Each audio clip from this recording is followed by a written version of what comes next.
The following was recorded in front of a live studio audience at the Studio 21 Podcast Cafe. This is the United Podcast Network.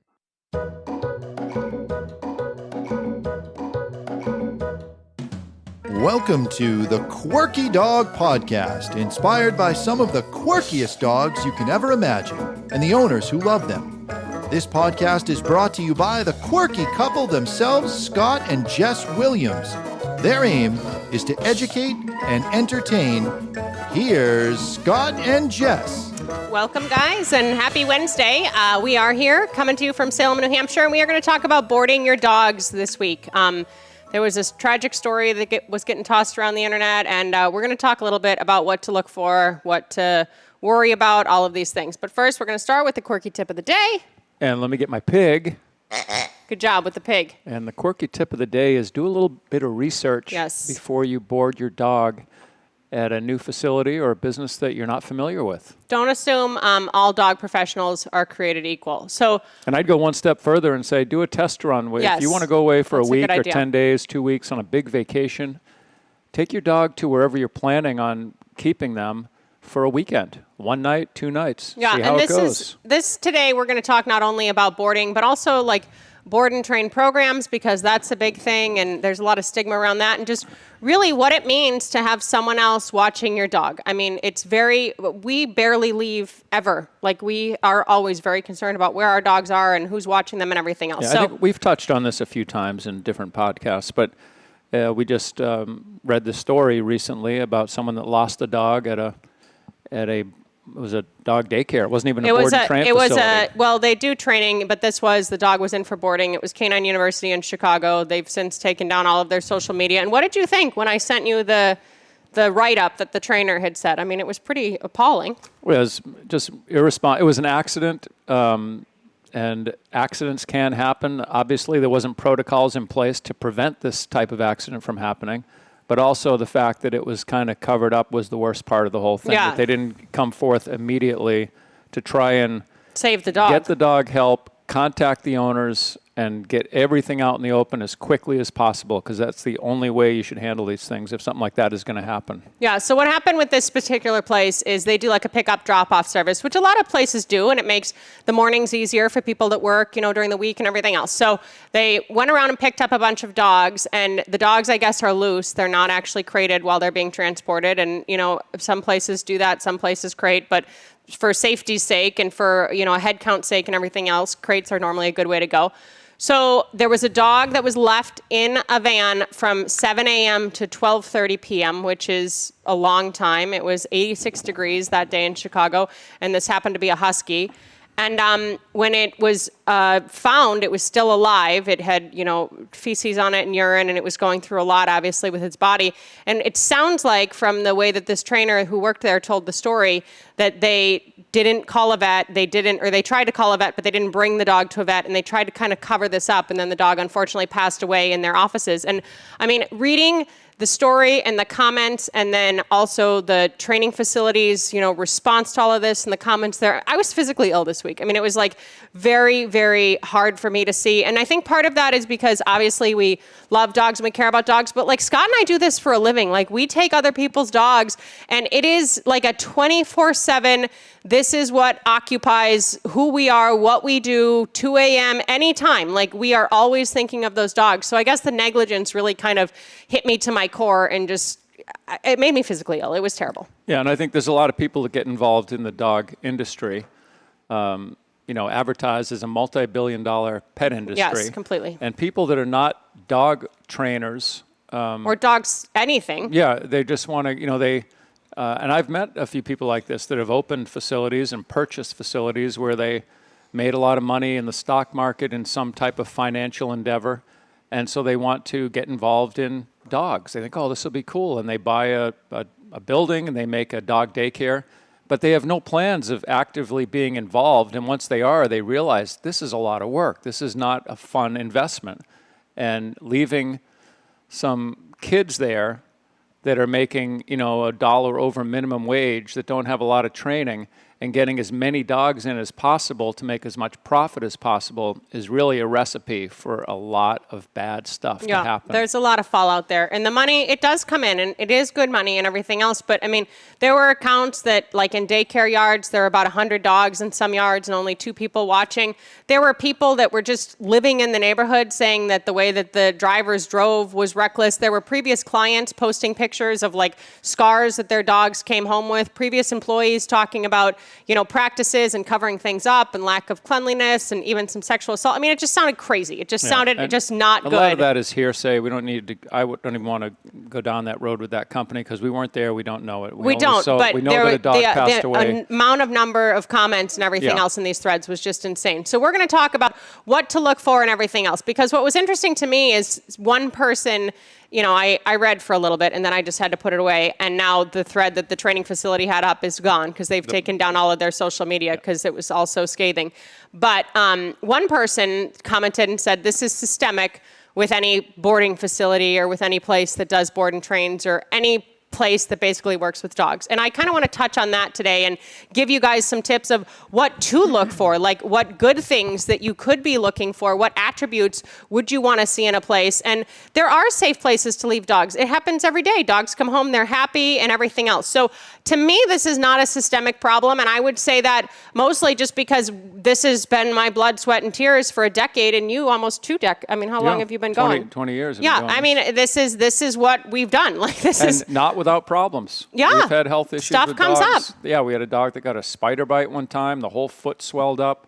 Ran the dog to the vet. Had to soak this boxer's foot in Epsom salt for 2 weeks to heal the dog's foot because it got bit by a spider. Things happen. But we told the owner immediately. We had the dog to their vet. And we had to do that care on top of what we were trying to accomplish in the first place, which was we had to postpone training because now we're caretakers we're nursing this dog back to health. We've kept the dog for longer and everything else. And I think one important thing to bring up is when you are talking to places, what do you do if something goes wrong? What do you do if my dog does have a health issue? And very few places have an actual like veterinary staff or anything like on site. There's never really any professional that works there. So what we always do, and this just happened recently with us, I drove a dog to a local vet. We get the name of their vet, and their vet should be local to wherever you're boarding or wherever your dog's going to daycare. And if your vet is available, your vet knows the dog, your vet has the history and everything else. So we always try to do that. We bring the dog to a vet that, is familiar with the animal. And if they have a vet they work with, that's fine. But who is that vet? And maybe you go and do a little Google research and see the reviews of that vet clinic and everything else. And you want to make sure that there's a plan in place for if something goes wrong. You want to make sure you're alerted. This was kind of covered up, it seemed, and the owners were not necessarily alerted until the dog was no longer with them. Like, it was not good. What do you do in these situations when there is an emergency? How do you put these things in place? Scott talked about doing a test drive. Super, super good idea. This happened, what was that place in Boston that had the rowdy?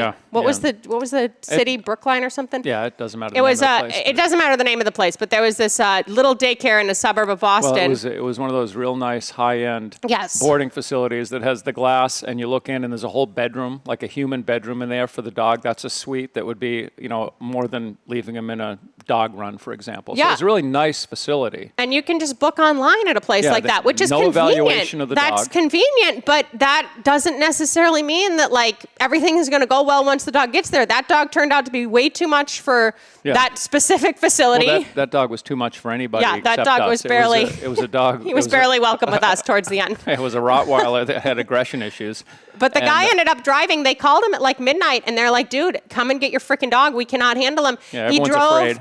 from I think New Jersey to Boston, brought the dog to us in Amesbury. Then he had to drive back to DC for his trip, and it was a lot on him. But they said we can't deal with this. Well, that's partially the facility's fault also, that they were just allowed to go online, check him in, pay. Yeah, like that should be a little bit of a red flag. That's just kind of quick turnover, quick everything else.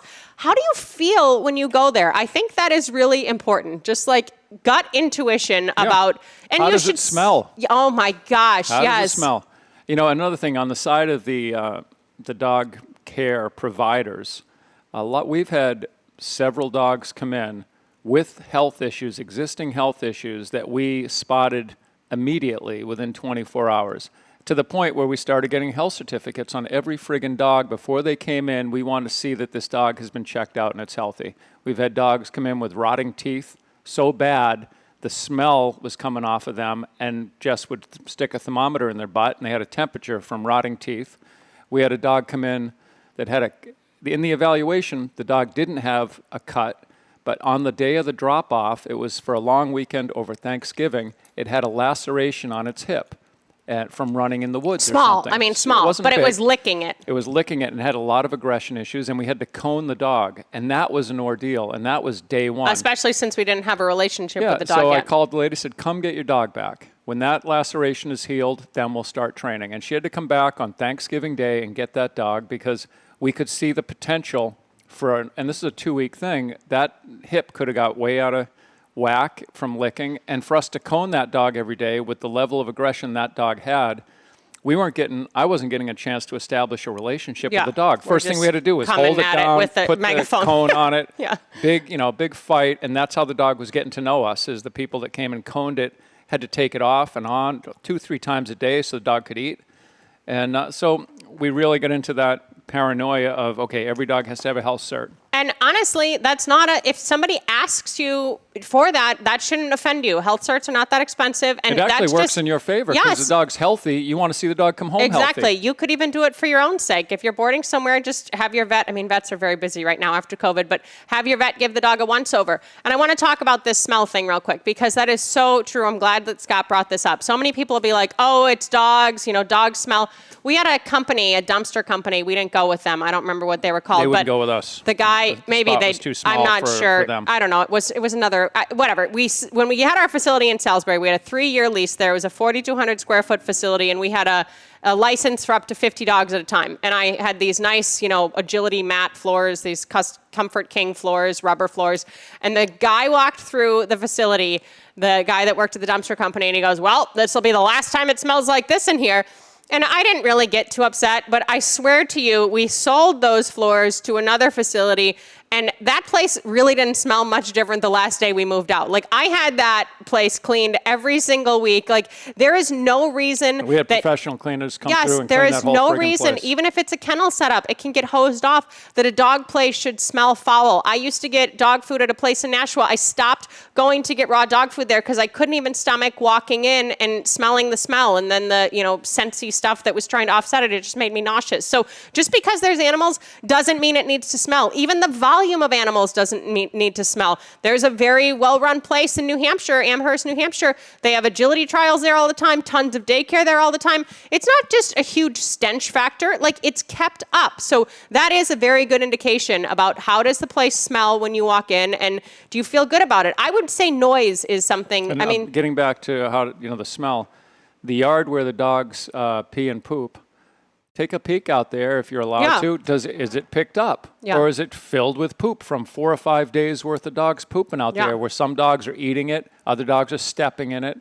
It's basic stuff, but if the owner isn't on site, a lot of that stuff doesn't happen until once a week the owner comes by, yells at everybody, and they go through and clean it up, and then they deal with it later. Or less. And I think that's important. Scott's really touching on this a lot, and it's a hands-on industry. When you're in the and dog... I'm sorry to interrupt you. If they don't let you even go into the back, I wouldn't even consider leaving my dog at a place where they won't let me see where the dogs play, where the dogs sleep, where the dogs poop. And that's happened with us. Many it's times. happened, even we had a rental in Tewksbury before we had a facility when we first got together.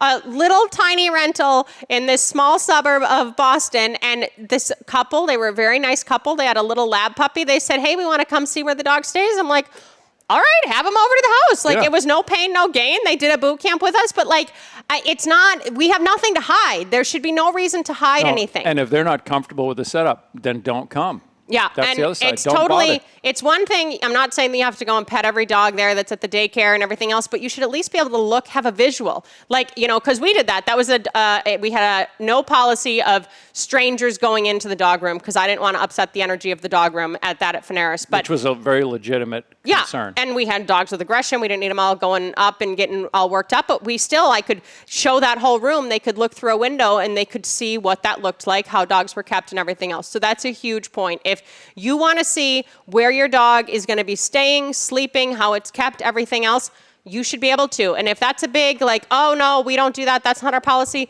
that should be a red flag, hands down. Yeah, another thing I would say, which is a pet peeve of mine, and everyone has to deal with it that has dog daycare, is the release of liability form that you sign when that dog goes into dog daycare, which says, basically, dogs will be dogs. Sometimes there's fighting. We keep an eye on them, but if something happens, it's not our fault. And that's the, when everyone signs that, I think that kind of, when the owner knows that and these are in the places where there's a lot of problems, they feel like, well, it's not my problem. I mean, if things happen, it happens, but, too bad, we'll do the best we can. If your dog is coming home once a week with punctures in its ears and its neck and this and that, find another place, because that means that there's fighting going on, there's stuff happening that shouldn't be happening there. Your dog shouldn't come home with punctures and little scabs on its body. There's a lack of supervision. And I say that because I've had clients. I go to the house, I see the dog, I'm like, what's up with all this? And like, the dog goes to dog daycare. Well, that doesn't mean it should be getting in fights and getting beat up at dog daycare. That should be a positive, not a bad thing for its body. All right, we're going to go to break really quick, and when we get back, we're going to give you guys smart tips to deal with all this stuff. Does your dog seem anxious? Would you like your dog to relax? Do you want to feel more in control? Would you like your dog to cooperate? HowToCalmYourCanine.com. That's HowToCalmYourCanine.com.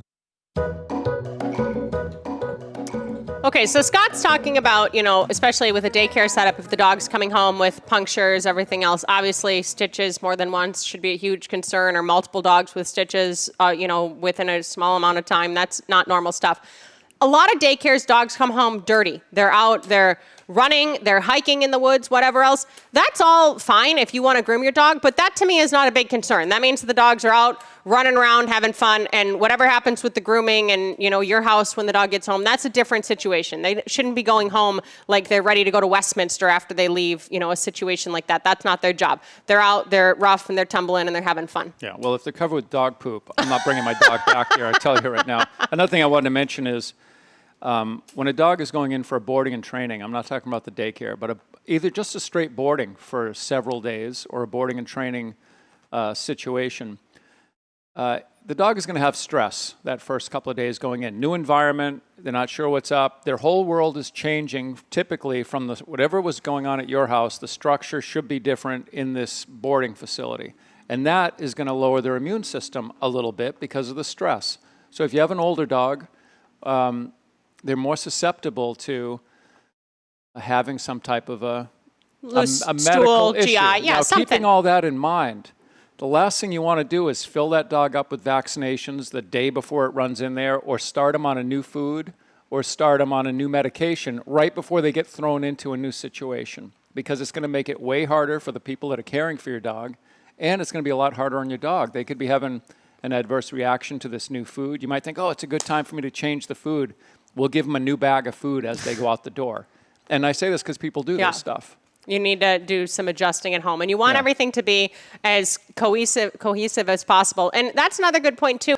When we had our facility, and this was us, and this is because I am who I am with dogs and vaccines, we required a rabies vaccine and a rabies cert, and that was that. There are a lot of places that will list a whole bunch of things: kennel cough, distemper, parvo, all these things. And I'm not saying that vaccines are not important, but, don't do them all on the same day. And also pick and choose. Like, if there's a place that's a little more conservative about, that they don't require all of those things, maybe you go there instead. If you have to give your dog 7 things just to go somewhere, that might not necessarily be a good fit. That might not be the best move long-term for your dog. And if you are going to give them all these vaccinations, stagger it over a couple of weeks. Don't just go in and because we're seeing more and more, the vets will just combine everything in one day. Yeah. And these dogs are having a real severe reaction. We had a client who their dog just went home, and the day the dog went home, I did a class with her, and she said, oh, I got to run to the vet now because the dog needs her boosters.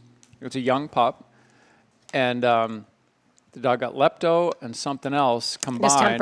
Distemper, and the dog had a severe reaction. She had to run the dog back to the vet. The leg was swollen up. They had She to give was the dog really kind of antihistamines. listless. She described it. Yeah, and not to scare you guys, but just be thoughtful of those things. Had that puppy then gotten the booster and the rabies on the same day, that would have been a whole nother thing for the system. So just pick and choose what works for you. And be an advocate for your dog. 100%. And get to know these people. Like, do you never see the same person when you go? Are there so many employees there that you just always feel like there's this constant, turnover and cycle? Like, there should be some figureheads. Who's the captain of the ship? Exactly. And can you meet the captain? And how do you feel when you meet the captain? And, look at reviews. This is huge, you guys. Things happen. Of course, you're going to have, people bitching online and a negative thing here and there. But look at reviews and make sure that these people have been in business. They've handled multiple dogs for a while. They're not just fresh out of their certification and getting their feet wet with your dog. Like, the proof is in the pudding. And sometimes word of mouth is a huge thing in this industry. Ideally, it's a dog trainer that is running this business, because the more dog savvy, the better. It's a very hands-on business. It I just had a friend of mine text me this morning who was all frustrated with his business, and he has a successful business, boarding and training, daycare, and he's frustrated because he can't get away from it. He wants to be more hands-off so it can be a money-making business for him that he doesn't have to babysit every day. When you're dealing with live animals, it is very difficult to create this hands-off business as a business owner. If you're going to run things and that's ethically. why there's a lot of burnout. There's a lot of burnout in this industry because it is so hands-on. Yeah, it is hard. I mean, we had a dog one time. It had a self-inflicted anxiety wound. And we were at a movie. The dog had a camera on it at a movie. The opening credits scrolled through, and it looked as though the dog could still access the spot. We got up from the movie at the opening credits and drove home. And I can't even remember if the dog had gotten to it or if we were just paranoid or what. But, that's how, tuned in we are. And I'm not trying to say, ask, if people are bringing their cameras to bed and looking at your dogs. And that's another thing. I do want to bring up cameras. Some places have cameras. That's fine if there's cameras full time, but that necessarily isn't a prerequisite. But you have to make sure that someone is able to view your dogs or see your dogs or whatever else. I've been on the beach in St. John and our employee has been there and I can tell dogs to be quiet on the beach. We are very hands-on, and that is part of the reason for our success. And I'm not meaning to toot our own horns or anything else, but I do want you to kind of have this buyer beware or shopper beware attitude when it comes to these things, because stuff does happen. And like Scott said, a lot of people are just crunching numbers, and many owners don't care that much. They'll just pay somebody off or, tidy it up over here or whatever, compensate however. And these are our family members. This is a huge thing. We're entrusting someone with our animals. And of course, something's going to happen here or there, and there can be accidental things and everything else. But you want to make sure that the place that is watching your animal is as prepared as possible to keep them safe and happy and well. Yeah, it's a priority for them. Yes. And Scott, the dogs that we take in for training, the higher priority for them than getting trained is that they come in healthy and they go home healthy. And they do get trained as well, but that's a huge part of it.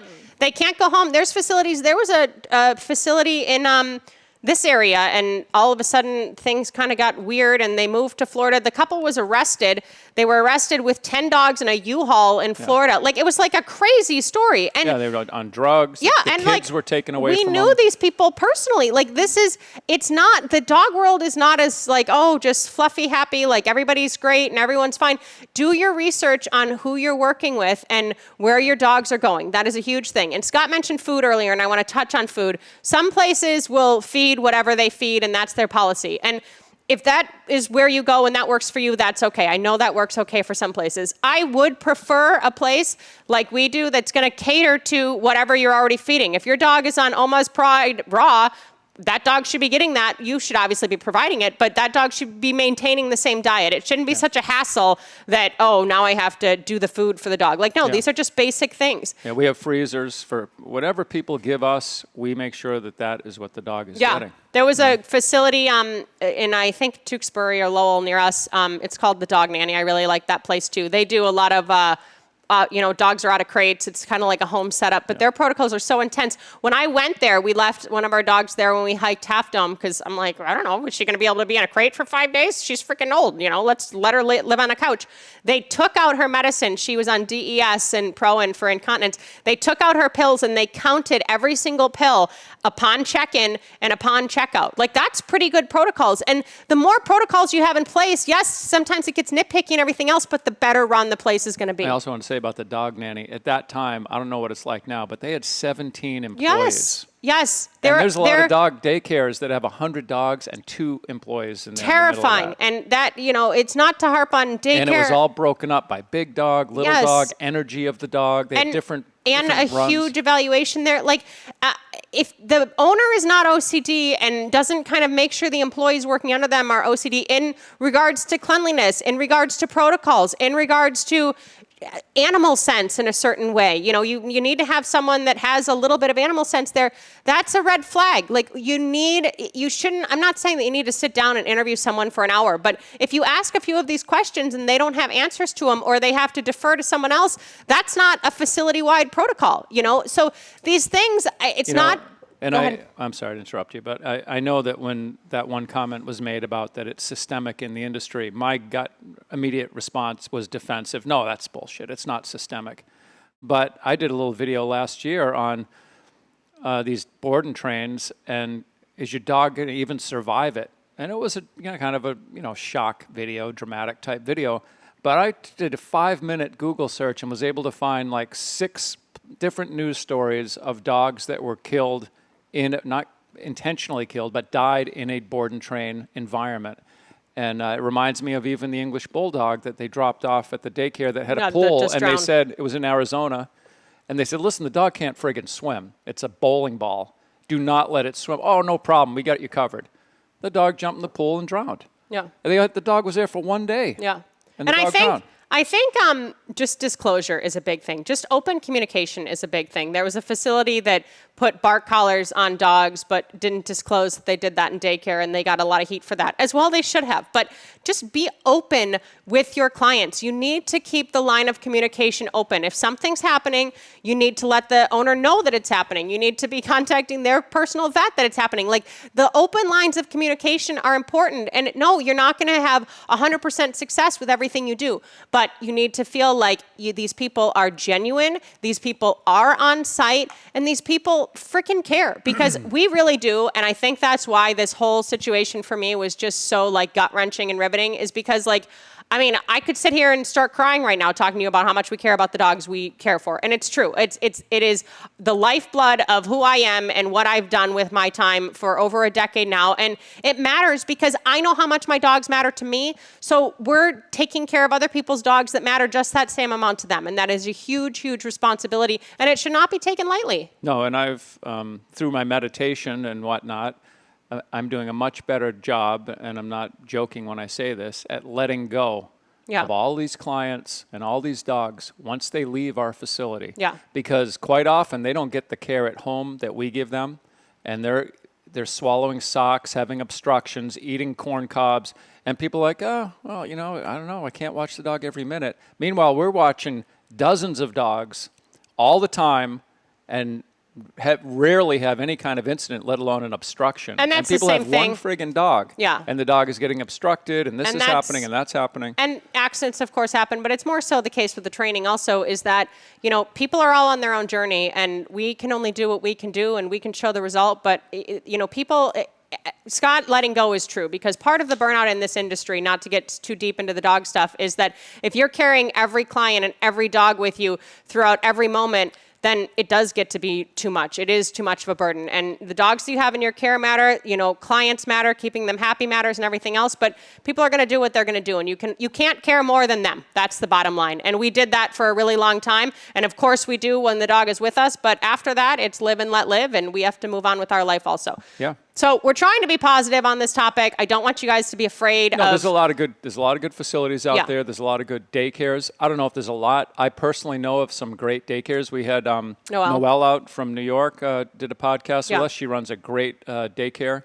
There's a woman, CJ, that just sold her daycare and retired, but she ran a really tight ship, and she was able to not be there a few days in Northern a week. Mass. She was there maybe 2 or 3 days a week. But she had the same people. It's the same people faces. and more importantly, the same dogs. Yes. She didn't take in dogs all the time. She just had a certain amount of dogs. All those dogs knew each other. She had the Monday, Wednesday, Friday crew. She had the Tuesday, Thursday crew. Yeah. So it was always the same. There And wasn't this dynamics changing I think constantly. that is a good point, too. Not only familiar faces, but sometimes there's not familiar faces because there's a lot of employee turnover. And if there's a lot of employee turnover, then you want to talk about a systemic problem. Maybe the systemic problem is actually at the facility. So just do your research. That's all we can say is talk to people in town, post on local Facebook groups about these things, and look at reviews, because now with everything being online, you really can get a good idea of stuff. And go with your gut, you guys. You know what feels good. You know what feels good for your dog, what feels good for everything else. And it doesn't necessarily have to be a fluffy pillow on a frickin', couch that's the best thing for your animal. You need to make sure that these people know what they're doing. And what Scott said is probably the most important thing of the entire podcast. Make sure that these people are dog people. What's your background? How long have you been in the dog industry? Do you have protocols for if there's a fire, if there's a dog fight? How do you guys handle that? These are not unreasonable questions to ask. Yeah, how did the last dog fight go?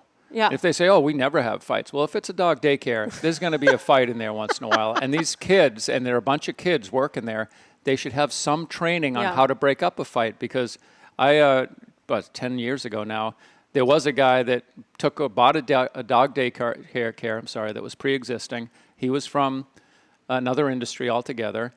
And he fired all the employees because the numbers weren't working well enough for him. So he decided he was going to watch the dogs. He has no dog experience. Huge fight broke out. I mean, it was a serious fight. He got really torn up. He was all chewed up. One of the dogs almost died. It was a nightmare for him. It was like a living hell this guy bought, you know? And these types of things, they happen time and time again in the animal industry because people see the dollar signs and they look good. But the longer that something is running successfully with happy clients, the better. So if you need to leave your dog somewhere, just make sure you do your research. And there are good places out there, but the more you know, the better. Do your due diligence. Do some trial days, especially if you're going to be boarding and you're going to go on a trip for a week or two. That's a long time for your dog to be in a situation that's not necessarily healthy for the dog. Yeah. So just test it out. A little test run. Just like if you're going to drive a car, buy a car. A little test drive. Yeah. Sometimes, though, people just buy a car online. All right. We don't want to scare you, but this was an important topic that we wanted to kind of flush out with you guys. Have a great week. We will see you next week. And if you need anything else from us, in the meantime, studio@thequirkydog.com. And keep it quirky. Peace.